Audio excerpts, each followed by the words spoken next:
Hi, welcome to Hyperion Hype Club.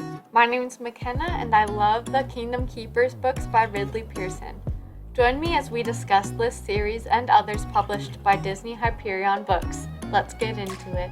Hey everybody, welcome to section 3 of Disney in Shadow, the third Kingdom Keepers book, written by, of course, Ridley Pearson. So excited to dive in this week.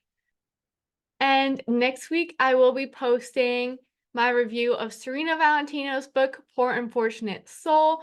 I've been saying Poor Unfortunate Souls a lot. It's Poor Unfortunate Soul.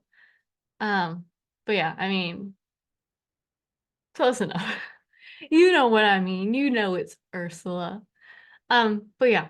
Anyway, let's just dive right into the section covering chapters 19 through 27. For the highlights reel, Maleficent and Chernabog may be hanging out and plotting with other villains in Fantasmic. Finn and Philby snuck into a Disney's Hollywood Studios building and got some Epcot temperature and time data. We learned that Tigger was following around Ursula, presumably in Hollywood Studios. Mrs. Whitman helped solve the cryptogram, and as I said last week, there are places where stars don't grow up. She's also the one who figured that stars referred to on-screen stars/characters. And I know I was thinking Great Movie Ride.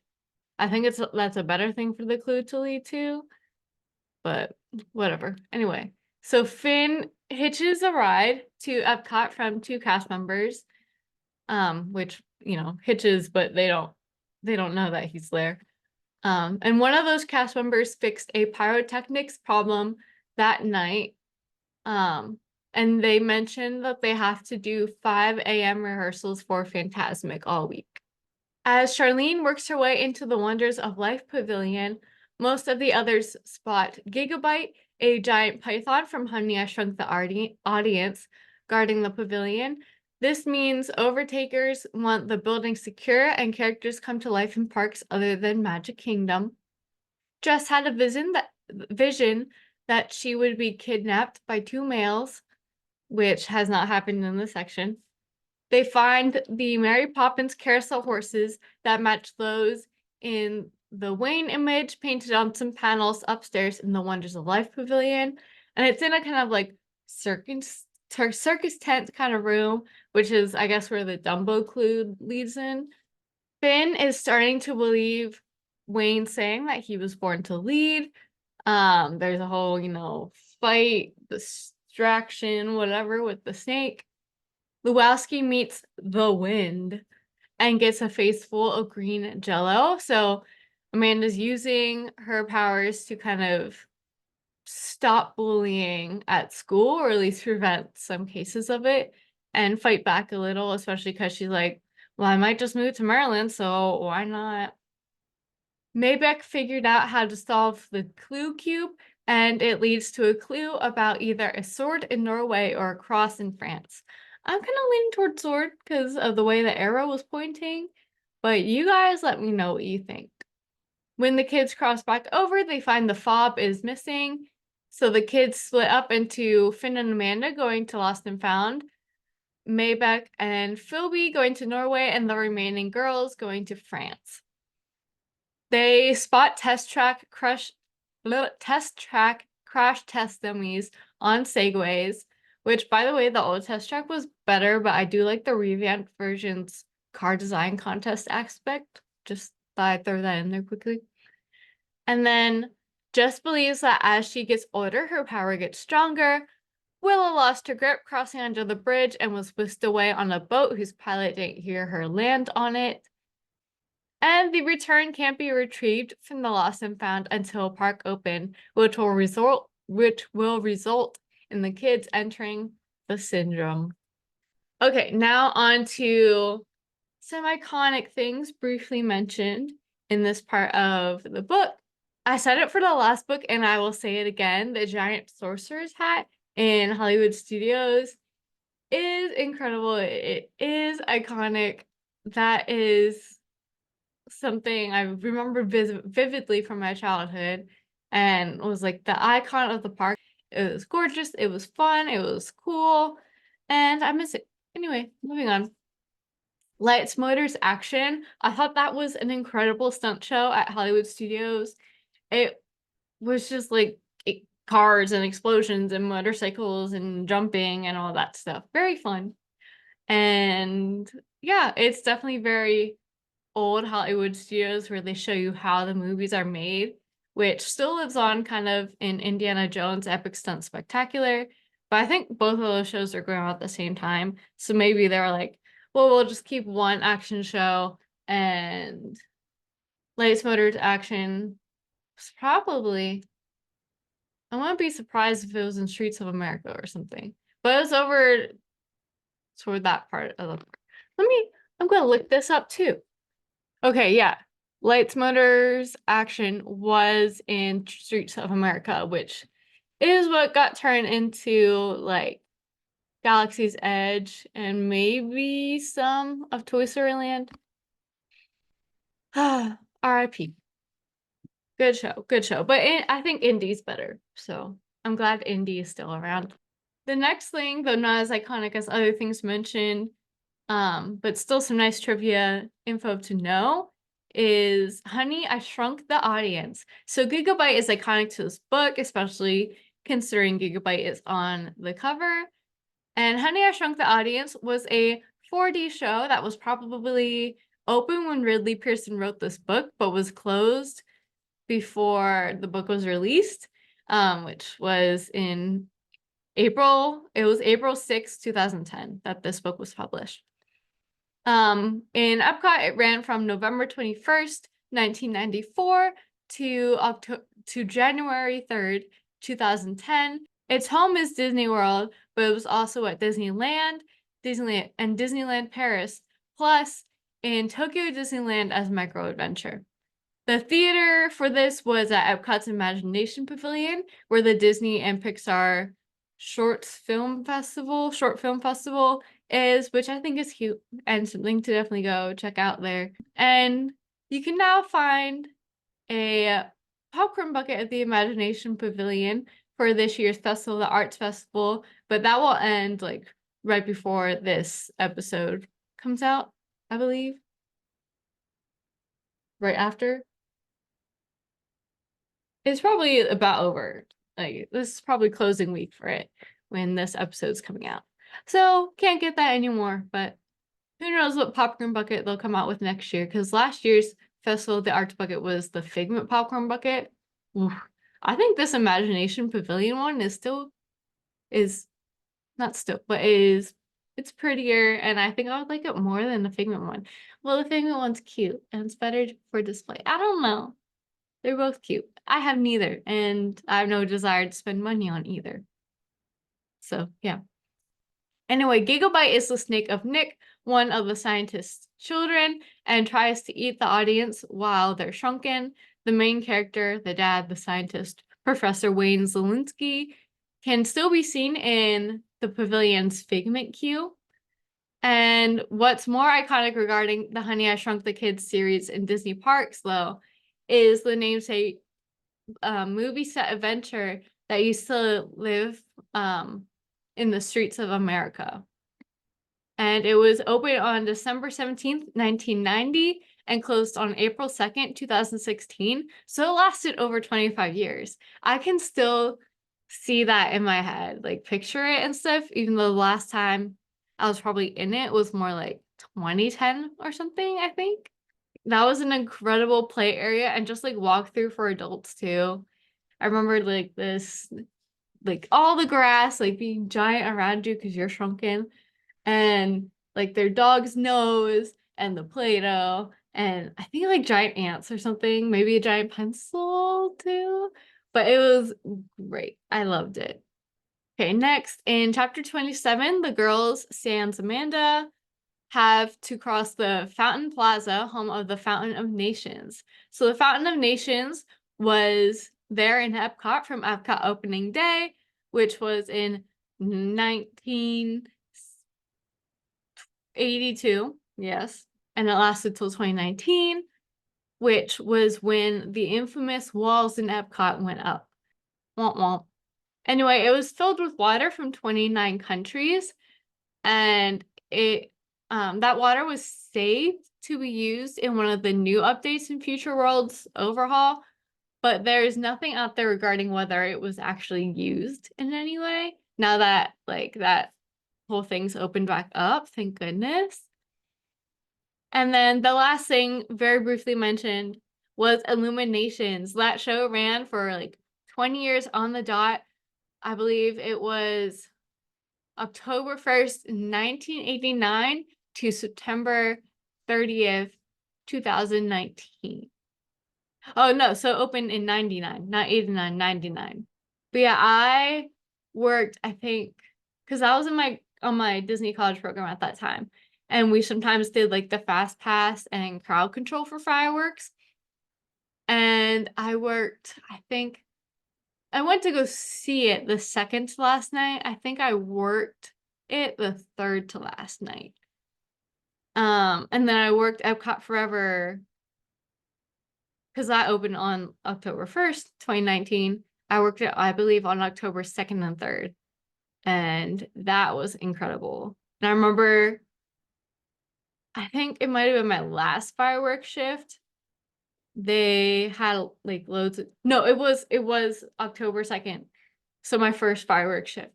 And they like put me at the front of Fast Pass, so like right next to the World Showcase Lagoon. So I was like in front of this like safety rope. So I was in the very front of the crowd and I could just sit down and watch it from like a front row seat without people crowding around me. And it was incredible. I will always love Epcot Forever. I'm glad I caught it on its last night in December, which I didn't think it was its last night. I thought it still had like, I don't know, 10 more days or something. But it was the last night. I'm so glad I caught it. And yeah, it was a it was a great show. And I don't remember a bunch of stuff from the 80s and 90s in Epcot because I wasn't even alive. But because of that memory watching the show for the first time, and because there are still a few like really nostalgic things for me that are mentioned in the show, like I love the music to Soarin', and that's in there, and Figment. And even though I don't remember Kitchen Cabaret, I love my produce. So when they sing veggie, veggie, fruit, fruit, veggie, veggie, fruit, I was just like, my gosh. And Walt's voice, and wow, this really turned from Illuminations I've got forever. But I think A Whole New World was a good addition to Epcot Forever. Yes, it doesn't fit old nostalgic Epcot, but the World Showcase is a big part about Epcot, and a lot of the things in Epcot Forever were like old Future World attractions, not necessarily World Showcase. Plus, they have to throw IP in there that like pretty much everyone who's at the parks is going to know. So I think A Whole New World was a good fit. I only saw bits and pieces of Harmonious when I was like walking to and from places. And like it was fun, it was good. So what's the new one? Epcot show. Luminous? Yeah, Luminous, the Symphony of Us. And I heard it's very similar to Harmonious, which is the way they wrote it was like Harmony Us. So another us. So yeah. I mean, I'm excited to see it. I'm down to see it. But yeah, Illumination's incredible. I remember going to the park with my nana, I think it was 2016. And she was like watching it and she was like swaying and doing a little dancing.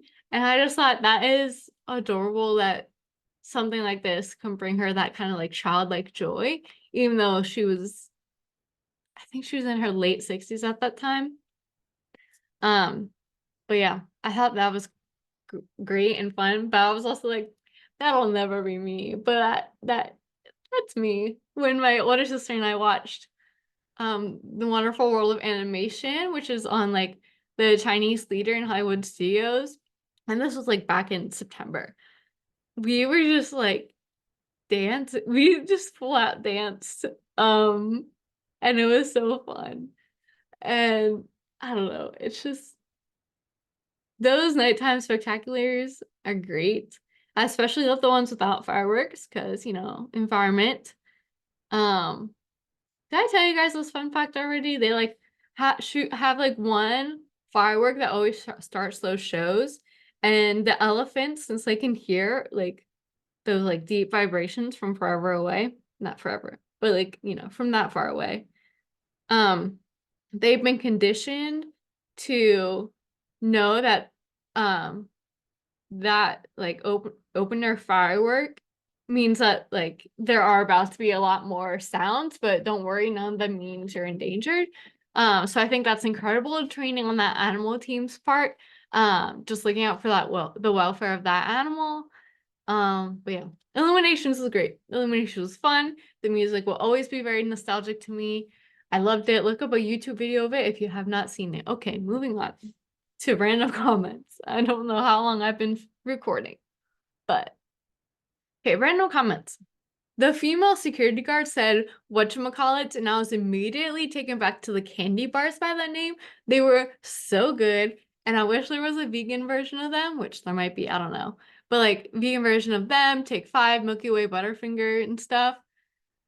And I think there might be some for a few of them, but not known enough to have to be easily accessible in grocery stores. We do have vegan Reese's now though, and so that's a step. Like in the grocery stores. There are also Hershey bars too, but they're like small, and I think they have almonds, and I'm not big with like nuts and chocolate kind of thing. So whatever. Anyway. I've also said this before, and I'll say it again. Snaps to Mrs. Whitman for being a boss lady, a smart woman, an honest woman. We love that. Okay, next. I am Team Dumbo is not stupid. It and Bridge Terabithia are sad though. I also take any opportunity to shout out my favorite actor, Josh Hutcherson. Love you, Josh. But let me know if your Team Dumbo is stupid or Dumbo is not stupid. Going off that, Maybeck is rude AF. He clearly means geek in a derogatory way, and he flat out insulted Will Smith. And like everyone was like, "Oh, haha." I'm like, that's really mean. I'm okay with being called like geek or nerd. I prefer nerd over geek by far. But like say it to me in like a nice friendly way. Don't say it in that way that like means you clearly like look down on them in some way. Like no. I no. And I think I've mentioned in another book, I thought something Maybeck said was very rude. And I'm just like not into him. So he needs to like get some manners or something. Clean that filter. Like, was it? Filter his mouth better. And oh my gosh. Anyway, moving on. Dillard. He was mentioned very briefly here, but he wasn't mentioned once in the last book, despite being Finn's best friend who made multiple appearances in the first book. Next, Finn doesn't need to take a bus or buses or hop a truck from Hollywood Studios to Epcot. He can just walk or run. Because I don't know when that walkway between the two parks opened, but I'm pretty sure it's been there a heck of a long time. So he could have just walked that. Maybe he didn't see another way. Well, if he took a regular bus, then he wouldn't be able to get backstage from that either. But still, whatever. Okay, I would like to quickly point out that Lewowski's Jello was green, and green is a color that Disney often associates with villains and evil and stuff like that. So that was interesting that they chose green Jello for the bully. Jello-esque, but not really. I love that Aunt Jelly made cookies in the kiln. I thought that was so fun. I love how they're like, the smell of it. I can smell it. I can smell it. Maelstrom is easily my favorite extinct attraction. Bring it back. Please, Disney. Bring back this more cultural experience to Epcot. Epcot used to be all about the culture, and a lot of kids find that boring. As a kid, I loved that. I loved going around to like get my little stamps at all the Kid Cot stations and everything. Like, I loved cultural Epcot. I loved Maelstrom. Like, even before I was like, obviously Disney adults tend to love extinct attractions, but this is something I loved when I was a kid, before Disney adults at least had a name. Like, it was so good, and I'm just like, I wish Epcot was still more cultural like it used to be. Which it still gets that way with like the little performances in the pavilions and like festival holidays. You get to see how different cultures celebrate different holidays, including like Hanukkah and stuff. But I don't know. Oh well. Moving on. Arendelle isn't in Norway. Moving on. It's becoming clear to me that the Overtakers can get good or neutral characters on their side, whether through enchantment, promise of park freedom, or something else. I don't know. But this kind of makes me feel a little bit better, at least, about Stitch becoming an Overtaker. But like, I want an explanation for that from the book. Or Ridley Pearson. Okay, and then FYI, if you're looking for Lost and Found in a Disney park, it is in guest relations, which is toward the front of the park. I don't know if that has always been the case, and it used to be a gift shop toward the front of the park, but that is where it is now, at least. All right, that is it for random comments. Now, random questions. Yay. Okay. How can these guards see the characters? In the first book and in last week's episode, we talked about how they can't see them, only the keepers when they are crossed over, and other characters can. It seems like they might be on the Overtaker side, so maybe Maleficent enchanted them to be able to see these things, but then why wouldn't they be curious about the DHIs? Has Finn not shown Maleficent that he can go all clear? They don't seem skeptical enough to know about the kids crossing over, but that could seriously hinder the Overtaker's plan. But we also don't know for sure if they are some of the security people working with the Overtakers. Maybe she just didn't tell her boss about Tigger because she didn't want to be called crazy and fired. But the Maleficent recruiting and enchanting them makes more sense here to me. Okay. Was Carousel of Progress rarely open in the late aughts? Did it used to just be used for peak crowd? Did it used to just be used for peak crowd days? Because they were like, wow, Carousel of Progress, that's like hardly open, whatever. But from the information I found online, it doesn't look like it was hardly open. Like, I'm pretty sure it's always just run continuously during park open, unless there's a technical issue. So I don't know what they meant by like it was something that was rarely open. Anyway, if Aunt Jelly's name is Bess, why would her mispronunciation of the name Shelly lead to her nickname? Is it her middle name or something? All right, next, where are the night guards now when the kids are in Epcot? The dummies go all the way around the World Showcase on segways. Surely a night guard would spot them. Ridley Pearson hasn't written anywhere that all security people side with the Overtakers, so I don't feel like any security person would just let the crash test dummies on segways go or like not notice them. They're so noticeable. Okay, my last question. How did Finn think he'd get the return out of the lost and found if it couldn't go through the wall or through a door with him? Would everyone have to gather outside the gift shop wall or learn to go all clear and join him inside? This no longer seems like a well thought out plan. Although going back to it when they were in the gift shop by Test Track, which I can't tell if that's the Test Track gift shop. Or like what was mouse gear, but he said he pushed it through like a mail slot in the door. But would like every gift shop have that? And like, why did that gift shop have that in the first place? So I don't know. They didn't mention that that was the plan. Maybe it was, but I don't know. Okay. I wonder if any of them could pick locks and then learn all clear and go through and pick it, and then Finn coaches everyone else through all clear and then they just go all clear through it. He should really text them and be like, hey, yo, can anyone pick locks? Okay. But that is it for the stuff I have to discuss this week. I feel like I was all over the place, which isn't really unusual for this podcast, at least in my opinion. But the next chapters we will cover will be in 2 weeks, and that's chapters 28 through 32. Which that's being posted the day after Villain's Realm is released on February 27th. So the episode's coming out February 28th.